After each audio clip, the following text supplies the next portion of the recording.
Hello दोस्तों, कैसे आप सब। उम्मीद करता हूँ आप सब अच्छे होंगे। दोस्तों, आपके अपने यूट्यूब चैनल कॉन्ट्रैक्टर मिस्टर वीर में आपका स्वागत है। दोस्तों, आज मैं आपके लिए बहुत ही इम्पोर्टेंट जानकारी लेकर आया हूँ। आज मैं आपको बताऊँगा जो आप प्लास्टर कराते हैं और दीवार में क्रैक क्यों आते हैं। आज मैं उसकी जानकारी आपको दूँगा। आप ये देख पा रहे हैं, जैसे ये एक दीवार है, इसमें आप देख पा रहे हैं ये इतना लंबा क्रैक, अपर तक क्रैक आ रहा है। और ये जो आप ऊपर देख पा रहे हैं ये कॉलम है। दोस्तों, जो कॉलम है और दीवार है, ये देखिए, ये 9 इंच का कॉलम है और यहाँ पे इस पर क्रैक आया हुआ है पूरे कॉलम पे। तो दोस्तों, ये किस वजह से आता है और क्यों आता है, ये जानकारी आज मैं आपको दूंगा और इसका सलूशन भी बताऊंगा कि ऐसा क्या करना चाहिए जिससे क्रैक ना आए। आप देख पा रहे हैं ये इधर दीवार है, ये कॉलम है और ये दीवार है, और ये यहाँ कॉलम पे देख रहे हैं आप क्रैक आ रहा है। ये अलग अलग खड़ा है, इसमें दीवार ना तो इधर फंसी है ना इधर।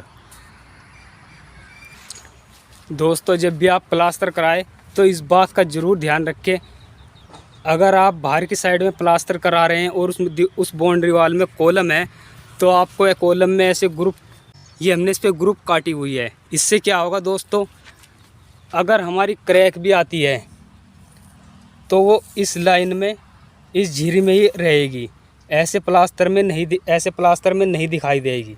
जो क्रैक आएगी वो इसमें आएगी, क्योंकि ये कॉलम है और ये दीवार है और इधर दीवार है, ये कॉलम है, और जो क्रैक आती है वो इसमें आएगी।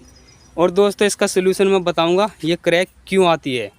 दोस्तों, जब भी आप दीवार कराए, प्लास्टर कराने से पहले आपको, जैसे आप कॉलम देख पा रहे हैं, इस कॉलम पे और दीवार पे यहाँ पे चिकन मैश लगनी चाहिए, जिसको बोलते हैं मुर्गा जाली।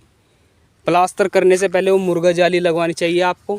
उससे क्या होगा, जैसे वो प्लास्टर में क्रैक आ रही थी, पिलर में और दीवार के बीच क्रैक आ रही थी, वो कभी नहीं आएगी। इसका यही सोल्यूशन है। और उसके बाद आपको ग्रुप भी कटवानी होती है। अगर वैसे तो आएगी नहीं, पर उससे अच्छा लगता है कि हाँ ये कॉलम है यहाँ पे, और अच्छा लगता है बाउंड्री बाहर से देखने में भी।